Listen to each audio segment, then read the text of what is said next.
Hi, good morning. It's Madam Eileen. How comes that face paint practice? Today we're going to work on dots.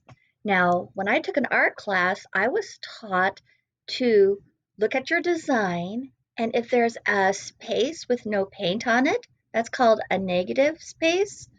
It's good to fill in that space with something. So they usually put a set of 3 dots. This is an art technique that was taught in the 90s to me.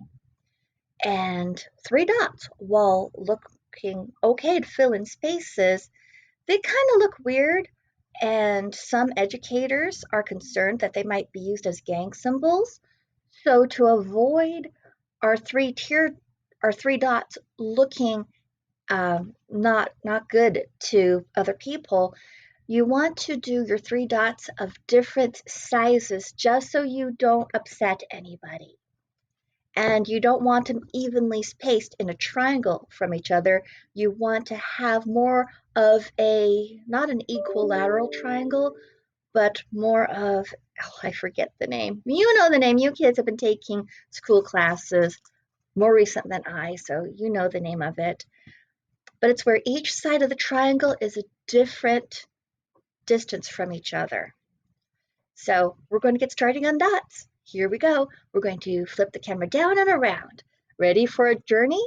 Down. There's my desk. And let's go around. And now you are seeing it from the same angle I am seeing it. And down. We'll remove the balloons. I do balloon twisting, so I get balloons everywhere. My husband is just amazed at how talented I am. All right, so I got my water bottle. I'm spraying the white paint. Look, I went ahead and you saw this a few videos ago, I put in some more slices of white paint in here to fill in that bottom. I have one is Party Explosion, and one is Fusion, and one is Wolf. Each of these white paints have a different property. Some are more creamy, some are more firm, and I just like mixing them up. Get a little bit of benefit from both.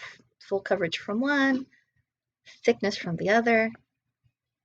And as you see, I'm loading it up see, I got the light too bright. You load up your paint by dragging it across the white paint and twisting as you pull it. And then when I go in the other direction, I pull and I twist as well. That's how I load up my white brush. Also, by pulling and twisting, you help maintain a nice tip on your paintbrush. Now, when you're doing dots, you don't need that tip. So if you have brushes that are not so sharp on the tip, those are very good if you're just doing dots. Now that we have our paintbrush loaded, you make a dot simply. You can go perpendicular by holding your brush straight up and down and going dot. Sometimes if you push too hard, you end up with more of an ellipse. So it's okay if you're making a dot to swirl around in a circle. And that's how we do dots of different sizes. I come in contact sideways. It's always best to do dots of different sizes. Not too hard, but also nothing in nature is uniform and of the same size. Everything is a little off, a little unique, either a little bit smaller or a little bit bigger, but there's very few things that are exactly the same. Even the spots on the leopard vary from spot to spot. Now, dots are not just used as fillers in a design. I showed you how you could put dots on tiger stripes. I'm going to use the stripe that's already here on my fabric under my practice board. And I could make small dots, some big dots, going back to smaller, and now that black stripe just kind of pops out and has more interest. So you could put dots on top of lines to create excitement, energy, a good flow. Also, you could, if you're doing a bumblebee, you want to do a series of winding dots. Even if you're doing a flower, doing winding dots around the flower edges. Like if this was my flower edge, I could put dots going around. And you notice that this material already has dots outlining the bigger stripe. You can use ideas like that. And you don't have to just be uniform going around. You can start large and then reduce the size of your dot going down. Or you can start your dot large and reduce in size going down. It all adds fun and interest. It keeps a design from being boring. You could get creative and you can do a pattern. Large, small, small, small, large, small, small, small, large. Or you can alternate it. Large, small, large, small, large, small, large, small. Making dots, you don't need too much practice unless you just want to practice a series. Now, dots don't have to be round. Notice some of these dots are not perfectly round. That's okay. There are some times when you're going to want to use the dot technique, but you're going to use the side of your brush. Are you doing a lizard design? Spotted leopard? Even at the end of a tiger stripe, doing some sideways dots, large and small.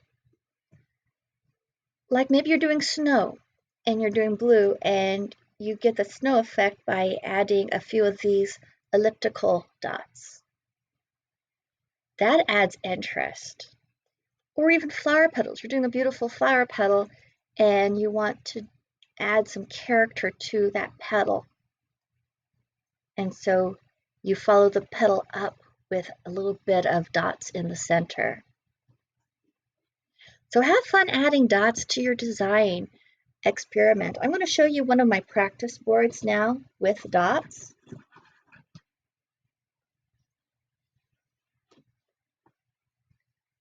Check him out. I practiced going around his eye. I practiced small to large. I practiced doing the trail. So you can see I just practiced all different styles. You can do really large dots as well as small dots.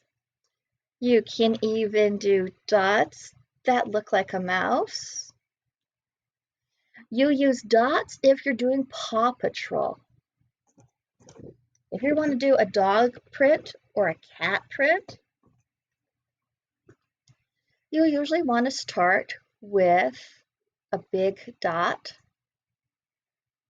Then you do a dot in the center. Then you do dots. So that's a cat print. You can add a fourth one. There's a bear.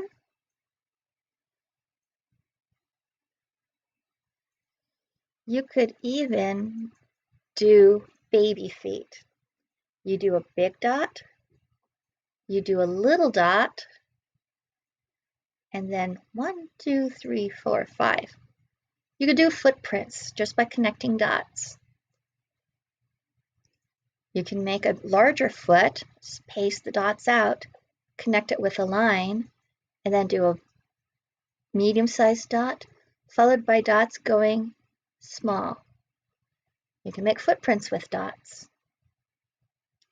Another practice that you will need to use making dots is when you're doing eyes, on your paintings. When you're doing eyes, the dots don't have to be the same size.